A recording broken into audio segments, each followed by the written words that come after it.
دنیا پڕە لە شوێنگەلێک کە نەناسراون و ئێمە لە بەرایاندا نازانین و تەنیا ڕەنگەنێوەکەمان بیست بن وەکو سێگۆشەی بێرمودا و زۆر شوێنی تر کە مرۆڤ دەستی لە سازکردنیاندا نەبووە. بەڵام زۆر شوێنی نەناسراوی تریشەیە کە دەستکردی مرۆڤن و ئێمە لە بارایاندا نازانین و بۆمان ناسراونین. بۆ وێنە تا ئێستا سەبارەت بە شاردراوەترین کتێبخانی دنیا هیچ شتێکتان بیستووە؟ لەگەڵمان بن تا لەبارەیدا بزانین. سڵاو کات باش هاوڕێم، ئەمن سمکۆ جەهانگیریم و ئێرەش ستودیۆی بڵینگۆیە. لەگەڵم بە بۆ بیستنی بابەتێکی تایبەتی دیکە لە بڵینگۆ. بەر لەوەی دەست پێ بکەین تکایە کاناڵەکەمان سابسکرایب بکە و زەنگوڵەکەش هەڵکە با لە بابەت و پۆستەکانی دواترمان ئاگادار بی.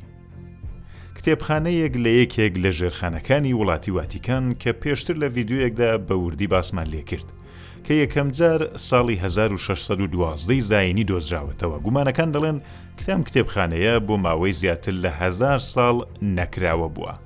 دیارە زۆر کۆنا. لە کاتی دۆزینەوەی ئەم شوێنە تا بە ئێستا لێکۆڵەرەکان دەرفەتی وایان پێنەدراوە تا لەبارەی کتێبەکاندا توێژینەوە بکەن. شاردرا و نەهێنیبوونی ئەم شوێنە بۆتە هۆی ئەوەی کە قسە و قسەڵۆکی زۆری لەبارەدا بگوترێ. وتەوتێک سەبارەت بە بوونەوەری فەزایی و ڕەپۆشەییەکان کە ئەوەش کاریگەری لەسەر هالیوود داناوە تا سازکردنی فیلمی خەیاڵی و زەینیەکان زۆرتر بکات. بە پێی بەراوردەکان ئەم کتێبخانەیە 85 کیلومتر قەفەسەی کتێبی تێدایە. بەڕاستی زۆرە. بڵاوکردنەوەی ئەو بەڵگە و بەڵگەنامانەی کە لەوێدایە بە هەر شێوەیەک قەدەغەیە. لە ساڵی 1998 را تا بە ئێستا ئارشیڤێکی زۆر لە بەڵگە گرنگەکان لەم ناوەندەدا کۆبۆتەوە. هەرچەند کە ئەم بەڵگەنامانە ئیسەدەکانی 13 و پێشترن، بەڵام گرنگایەتێکی زۆریان هەیە و سەرنجڕاکێشن.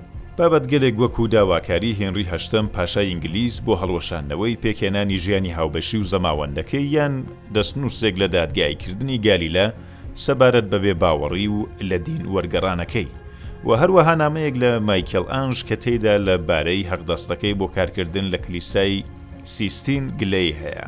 ڕەنگە بە بینینی وڵاتی واتیکان سەرتان سوڕما بێ، بەڵام هەروەکو لە ڤیدیۆکەی تایبەت بە واتیکان باسمان کرد، واتیکان وڵاتێکی سربەخۆیە. ئەم وڵاتە کە لە ناو دڵی پایتەختی ئیتالیا واتە ڕۆم جێگرتووە، هەموو پێکاتە و ڕێکخراوە تایبەتەکانی کە یەک وڵات دەبێ هەیبێت هەیەتی، وەکو بانک و ئیدارەی پۆست و ڕاگەیاندن، وێستگەی رادیۆیی و یاسای تایبەت بەخۆی. وڵاتێکی سەرنجڕاکێشە. پاپ و کاردیناڵەکان، پاسەوان و پارێزەرە سویسیەکان و قەشەکان پاسپۆرتەکانیان لە واتیکان وەردەگرن. ئەم وڵاتە تەنانەت هێزی چەکداری خۆشی هەیە. ئەگەر ئێوە بتانەوێ وەکو لێکۆڵەر بچن وە لەو کتێبخانەدا لێکۆڵینەوە بکەن، دەبێت لە حەوتخانی پاسەوانە سویسیەکان تێپەڕ بن. ئەو هەموو قایمکاریە بۆ پاراستنی کتێبخانەیەکە کە زیاتر لە 75,000 دەستنووسی گرانبەها و نایاب و 1,100,000 بەرگکتێبی لێیە. بەڵام ئەو دەستنووس و بەڵگانە چیان تێدایە؟ دووسێ دانەمان باسکردن، بەڵام با بەربڵاوتر باسی لێ بکەین. سەرەتا بە کتێبە قەدەغەکەی ئەینوخ یان ئیدریس دەست پێ بکەین. ساڵی 2004 بەشێک لە لاپەڕەکانی بۆ چاولێکردنی خەڵک دانران. هەرم چەند لاپەڕەیە بینەران و خوێنەرانێکی لە سەراسەری جیهان سەرسام کرد و کتێبگەلێکی جۆراوجۆر لە ڕووی ئەم لاپەڕانە نووسراون و هاتنە بازاڕ کە دەکرێت کتێبی زانستی قەدەغەکرا و گرنگترینی ئەم کتێبانە بێت. لەم کتێبەدا هاتووە کە فریشتەکان بۆ ئاسمانەکان ڕۆیشتن، بیانیەکان هاتن و زانستیان لەگەڵ خۆیان هێنا سەرزەوی. هەر ئەم ڕستەیە ئاماژە بە ڕووداوێک دەکات کە لە کتێبە کۆنەکان و ئینجیلدا باسی لێکراوە، بەڵام چیرۆکی زانستی قەدەغەکرا و تەواو جیاوازە. هەنبانەی ئەم کتێبخانە زیاتر لە چەند بەڵگە و نامە و دەستنووسە مێژوویەکانە. ڕۆژنامەی دەیلی ستارت لە راپۆرتێکدا لەلایەن کەسێک کە خۆی لە نێو پشکنینی زانستیدا بووە بابەتێک دەخاتە بەرچاو.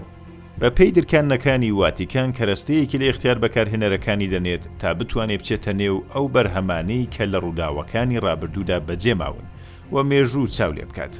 ئەم کەرەستەیە لە شاشەیەک و ژمێرکارێک ساز بووە کە نێوی کارناوایزێرە. هەرچەند کە ناهێڵە بەکارهێنەرەکە بچێتە ناو مێژوو، بەڵام دەنگ و ڕەنگی پێنیشان دەدات تا بەکارهێنەرەکە بتوانێت ڕابردوو ببینێ. واتیکان وەکو ناوەندێکی بەهێزی مێژوویی دەسەڵاتەکەی لەسەر تەکنۆلۆژی زەماندا داناوە و تەنیا وڵاتانێک دەتوانن دەستیان بەو نهێنیانە ڕابگات کە باوەڕی پێن و بینی لەگەڵیان خۆشە. جێی سەرنجە کە بزانین سازکەری ئەم تەکنۆلۆژیایە ئینتەرنێتی لە سەدەی 15 زاینیدا ویستی ئەم نهێنیە ئاشکرا بکات، بەڵام میدیاکان لەگەڵی نەبوون و گاڵتەیان پێکرد. بابەتەکە لێرە تەواوی پێنایەت و لە ساڵی 2002 قەشەیەک بەنێو فرانسیس برۆنی لە کتێبی نهێنیە تازەکانی واتیکان ئەم تەکنۆلۆژیە شرۆڤە دەکات. برۆنی نووسەری چەندین کتێب لەبارەی واوە سروشت، واتە ماوەڕا و تەبیعە و دینە.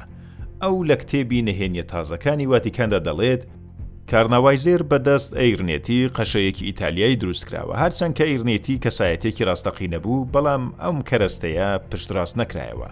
ئینتەرنێتی سوور بوو لەسەر ئەوەی کە ڕووداوەکانی مێژوویی بەم کەرەستەیە دیتووە، کە گرنگترینیان ڕووداوی لە خاجدان یا لە سەلیبدانی مەسیح بووە و سەیرەکەی ئەوەیە کە وێنەشی لەگرتووە و لە حوتەنامەیەکی ئیتالیا بە نێولات دۆمینیکا لە چاپ دراوە.